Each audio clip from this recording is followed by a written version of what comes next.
নমস্কার। আবার চলে এলাম রবিবারের ঠিক সকাল 10টায়। চলে এলাম হরর সানডের আজকের ভৌতিক গল্প, দেবাশিস সেনের লেখা সেই পাহাড়ি লোকটা। লেখক এবং লেখকের পরিবারের প্রতি আমার রইল শ্রদ্ধাসহ প্রণাম এবং একরাশ ভালোবাসা। আশা রাখছি প্রতিবারের ন্যায় আজও আপনারা আমার পাশে থাকবেন। শুরু করছি আজকের গল্প, দেবাশিস সেনের লেখা সেই পাহাড়ি লোকটা। পাইন গাছটার নিচে বসে ক্লান্ত সুধীনবাবু পকেট থেকে রুমাল বের করে কপালের ঘাম মুছতে মুছতে ঘড়ির দিকে তাকালেন। বেলা প্রায় 3টে। ঘণ্টা দেড়েক আগেই বুঝতে পেরেছিলেন উনি পথ হারিয়েছেন। এই পাহাড়ি পথের সন্ধান করতে গিয়ে সুধীনবাবু পাহাড়ি পথের অলিখিত আইন ভেঙে উদ্ভ্রান্ত হয়ে মারাত্মক ভুল করে বসেছেন। কিছুক্ষণ আগেই উনি আবিষ্কার করেছেন যে পায়ের তলা থেকে পাক দণ্ডিটাও কখন যেন মিলিয়ে গেছে। ভুল হলেও একটা রাস্তা তো ছিল, সেটা কোনো না কোনো জনবসতিতে গিয়ে নিশ্চয়ই সেটা শেষ হতো। কিন্তু এখন তার পায়ের নিচে ঘাস জমি, চারিদিকে বিশাল গাছেরা নীরবে দাঁড়িয়ে আছে। পাহাড়ের ঢালের এক জায়গায় সুধীনবাবু বসে আছেন।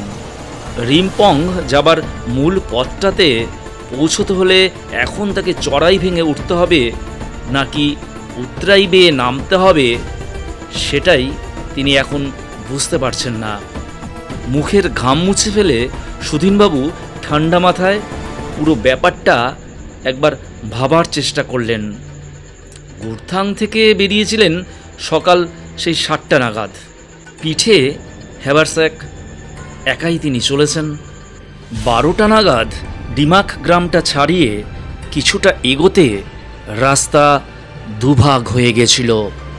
কাছে পিঠে লোকজন ছিল না। 20 বছর আগের স্মৃতির উপর ভরসা করে সুধীনবাবু ডান দিকের পথটাই বেছে নিলেন।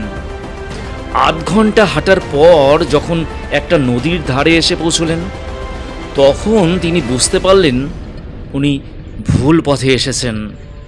ডিমাক থেকে রিমপং যাবার পথে কোনো নদী পার হতে হতো না। অগত্যা আবার উল্টো দিকে তিনি হাঁটা শুরু করেছিলেন। এবার বোধহয় উনি কিছুটা অন্যমনস্ক হয়ে পড়েছিলেন। যে পথ উনি আধ ঘন্টা এসেছেন, ঘণ্টাখানেক সেই পথে হাঁটার পরেও যখন উনি ডিমাক গ্রামের সেই মোড়টাতে পৌঁছতে পারলেন না, তখনই তার মনে পথ হারানোর সন্দেহটা জেগে উঠেছিল। বেলাও পড়ে আসছে, আর ঘন্টা দুয়েক পরেই অন্ধকার নেমে আসবে। খিদেও পেয়েছে, জলের বোতলটাও শূন্য। 20 বছর আগে যখন এদিকে এসেছিলেন, তখন সঙ্গে তার পোর্টার ছিল। টেন্ট, দিন কয়েকের শুকনো খাবার ইত্যাদি সেই বয়ে নিয়ে যেত। কিন্তু আজকাল জায়গায় জায়গায় ট্রেকার্স হাট হয়ে যাবার দরুন অনেকেই বোঝা বাড়ায় না। সুধীনবাবুও ঠিক করেছিলেন রিমপংয়ে গিয়ে খাওয়া এবং বিশ্রাম দুটোই সারবেন। রাতটা রিমপংয়ে কাটিয়ে ভোরবেলা রওনা হয়ে যাবেন ইয়াৎসের পথে। রাস্তা হারানোটা তো তার প্রোগ্রামে ছিল না। তাই পরবর্তী পদক্ষেপের জন্য সুধীনবাবু নতুন করে ভাবনা চিন্তা শুরু করলেন। আরে বাবুজি, আপনি এখানে কি করছেন? পাশ থেকে ভেসে আসা কথাগুলি সুধীনবাবুর চিন্তায় ব্যাঘাত ঘটালো। ডান দিকে তাকাতেই পাহাড়ি লোকটাকে চোখে পড়ল। রংচটা নীল জিন্সের প্যান্ট পরা, আর গায়ে ময়লা সাদা শার্ট, পায়ে হাওয়াই চপ্পল, মাথার রং বেরঙের টুপি পরা মাঝবয়সী এক ভদ্রলোক হাসি মুখে তার দিকে তাকিয়ে আছে। অনেক দিন পর এলেন বাবুজি, কোথায় যাচ্ছেন? সুধীনবাবুকে অবাক হয়ে তাকিয়ে থাকতে দেখে লোকটা 2 পা এগিয়ে এলো। টুপিটা খুলে হাত নিয়ে বলল, বাবুজি আমাকে চিনতে পারছেন না? আমি কার্মা, সেই যে সেবার। ও হ্যাঁ হ্যাঁ হ্যাঁ, তোমাকে চিনতে পেরেছি। সল্লাসে চেঁচিয়ে উঠলেন সুধীনবাবু। টুপি খুলতেই লোকটার কপালের ইঞ্চি দুয়েক লম্বা কাটা দাগটা আর কার্মা নামটা সুধীনবাবুর স্মৃতির ওপর কালো পর্দাটা এক ঝটকায় সরিয়ে দিল। 20 বছর আগে টিরাফ পোখরি যাবার সময় এই কার্মাই সুধীনবাবুর পোর্টার ছিল।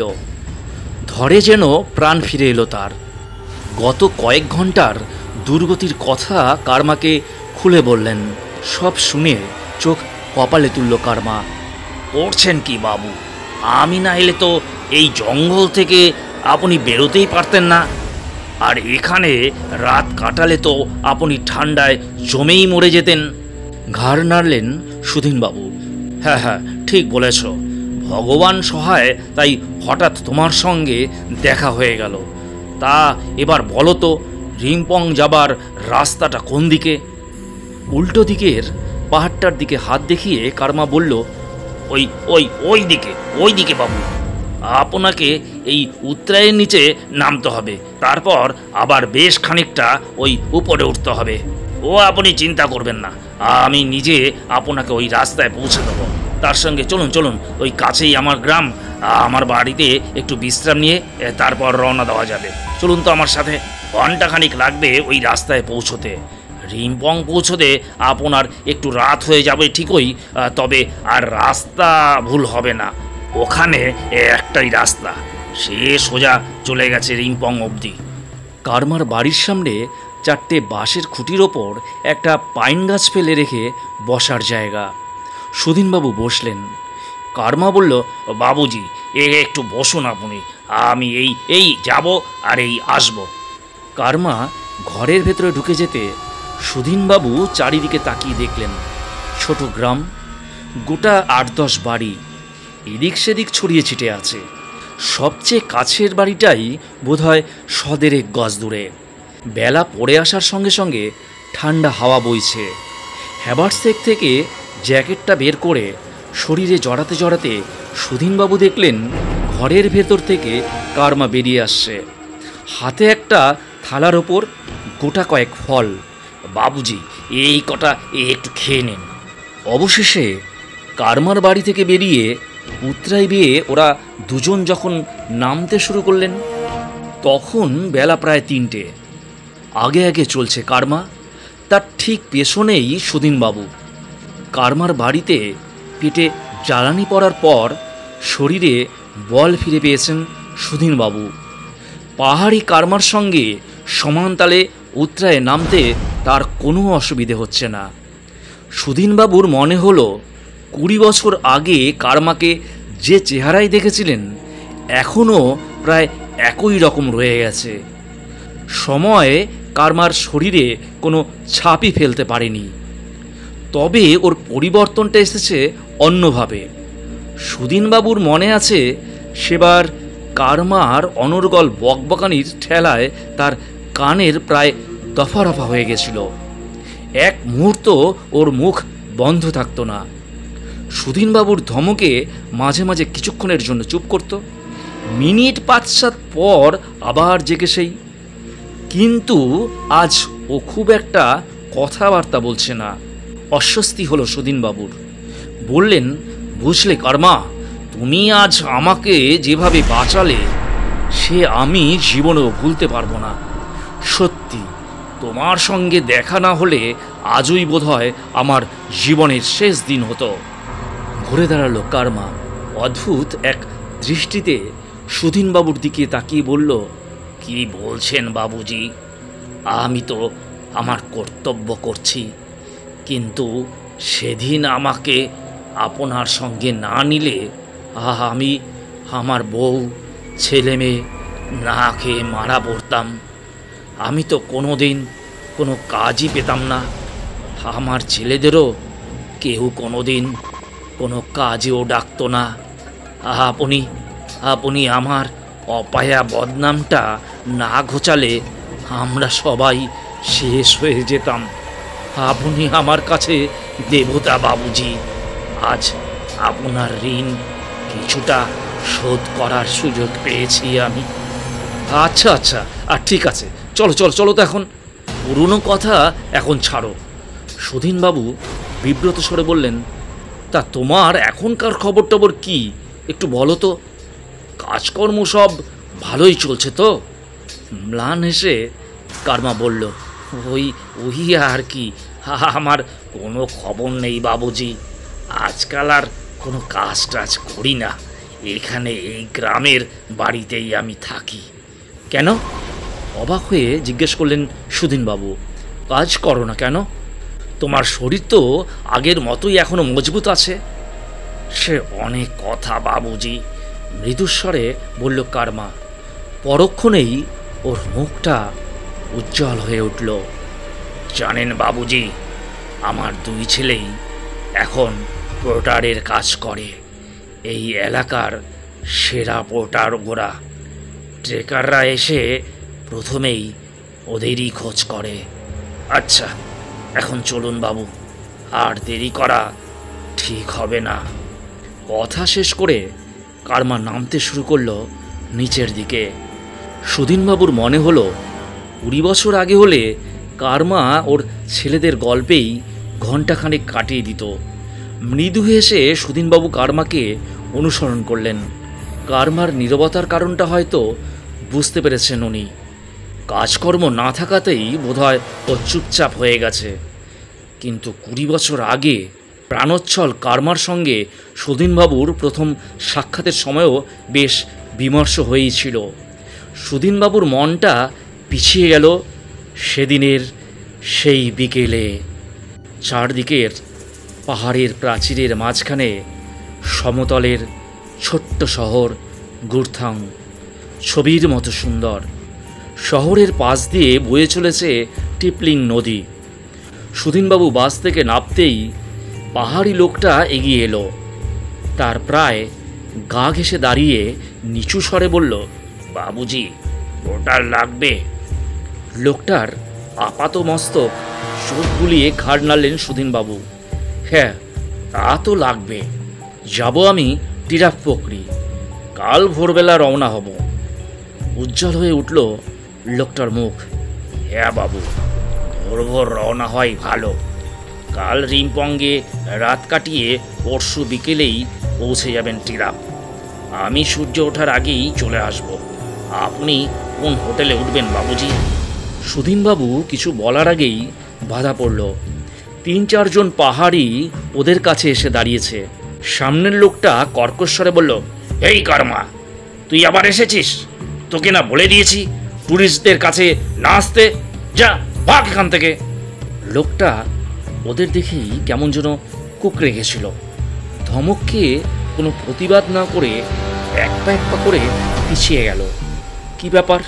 জিজ্ঞাসু দৃষ্টিতে দলটার দিকে তাকালেন সুধীনবাবু। যে লোকটা কার্মাকে ধমক দিয়েছিল সে এবার সুধীনবাবুর দিকে ফিরল।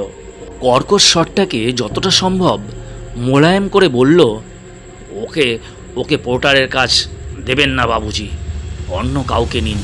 ততক্ষণে আরও জনা কয়েক টুরিস্টও ওদের পাশে এসে দাঁড়িয়েছে। তাদেরই একজন জিজ্ঞেস করল, কেন, উনি চুরি টুরি করে নাকি? ছি ছি, প্রায় আতকে উঠল লোকটা। না বাবুজি, আমরা কেউ চোর না, কার্মাও না। আসলে ওটা একটা অপায়া। অপায়া? তার মানে? বাবুজি, কার্মা যাদের সঙ্গে যায় তারাই দুর্ঘটনায় পড়ে। মাস 2 আগে ও 3-3টে ট্রেকার পার্টির সঙ্গে গেছিল। 3টে দলেরই দুর্ঘটনা হয়েছে। দলগুলির কেউ বেঁচে ফেরেনি। তাই টুরিস্টরা এলেই আমরা ওদের ঘটনাটা বলে দিই, আর আপনি আমাদের মধ্যে থেকেই কাউকে বেছে নিন। হাসলেন সুধীনবাবু। এই ব্যাপার? বাহ, দারুণ ঘটনা তো। তাহলে তো আমার ওই কার্মাকেই চাই। গেল কোথায় ও? পাশে দাঁড়ানো টুরিস্ট দলের একজন বলল, দাদা, এরা যখন বলছে তখন অন্য কাউকে নিন না, শখ করে কেউ বিপদ ডেকে আনে। ভুরু কুচকে তাকালেন সুধীনবাবু। কেন? লোকটা অপয়া শুনে ভয় পেলেন নাকি? আরে না না, আর নিজেকে কুসংস্কার মুক্ত প্রমাণ করার জন্য ওই ভদ্রলোক প্রবল বেগে মাথা নাড়লেন। এইসব পয়া হপয়া মানি না। কিন্তু একটা কিছু ব্যাপার তো আছেই, বুঝলেন না? আমার তো মনে হয় এই লোকটাই অ্যাক্সিডেন্টগুলোর জন্য দায়ী। ট্যুরিস্টদের টাকা পয়সা চুরি করার জন্য ও নিশ্চয়ই ওই ব্যাটাই ওকে খুন করেছে। সোয়াল শক্ত হয়ে উঠল সুধীনবাবুর। আপনার বোধহয় জানা নেই, এরা এই পাহাড়িরা এখনও আমাদের মতো চুরি ডাকাতি করতে শেখেনি।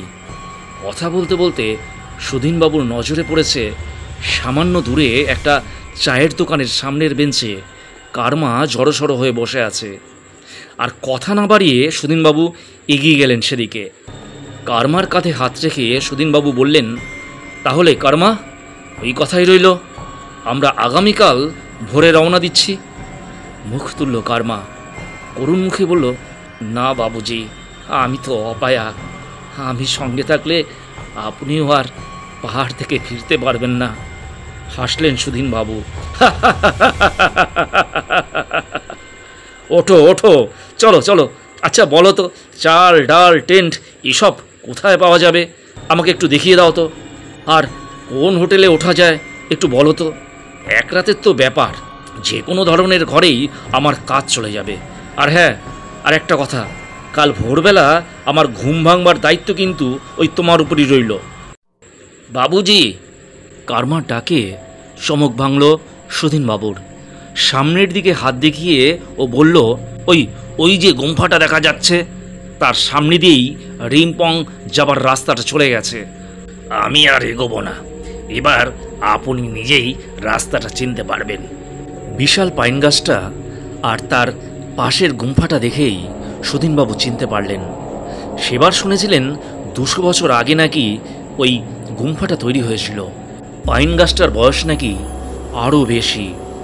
গতবার এই গুম্ফাটার সামনে দাঁড়িয়েই কারমা উল্টা দিকের পাহাড়ের গায়ের ওদের গ্রামটা দেখিয়েছিল। ওখানে দাঁড়ালেই কারমাদের গ্রাম সাকিয়ংয়ের প্রত্যেকটা বাড়ি চোখে পড়ে। কারমার কাছে বিদায় নিয়ে পাকদণ্ডি ধরে এগোলেন সুধীনবাবু। মিনিট দুয়েকের মধ্যেই উঠে এলেন রিমপং যাবার রাস্তায়।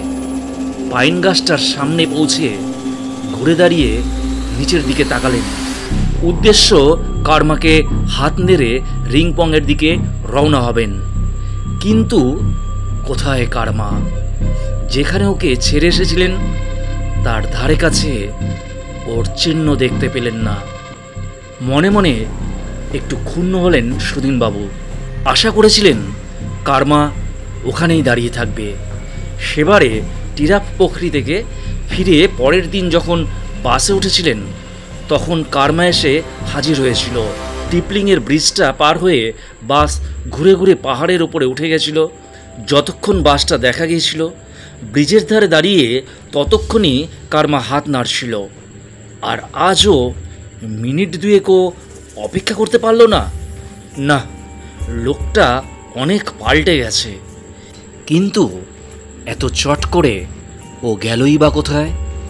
ঘুরে দাঁড়াতে গিয়ে অনেকটা আনমনেই সুধীনবাবুর চোখ পড়ল উল্টো দিকের পাহাড়ে। চমকে উঠলেন তিনি।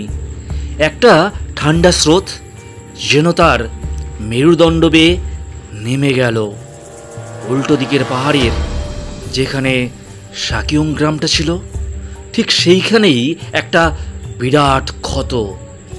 উনি তো ঘণ্টাখানেক আগেই ওই গ্রামের একটা বাড়ির সামনে বসেছিলেন, কিন্তু ওখানে বাড়ি তো দূরের কথা, প্রাণের কোনো চিহ্নও নেই। পাহাড়ের চড়ার অভিজ্ঞতা থেকে সুধীনবাবুর বুঝতে অসুবিধা হলো না ওই ধসটা কম করে 10-15 বছরের পুরনো। বজ্রাহতর মতো কতক্ষণ পাইন গাছটার নিচে দাঁড়িয়েছিলেন তা সুধীনবাবুর খেয়াল নেই। অন্ধকার ঘনিয়ে আসতে চমক ভাঙল। হ্যাভারসেক থেকে টর্চটা বের করে রিমপংয়ের দিকে হাঁটতে শুরু করলেন সুধীনবাবু।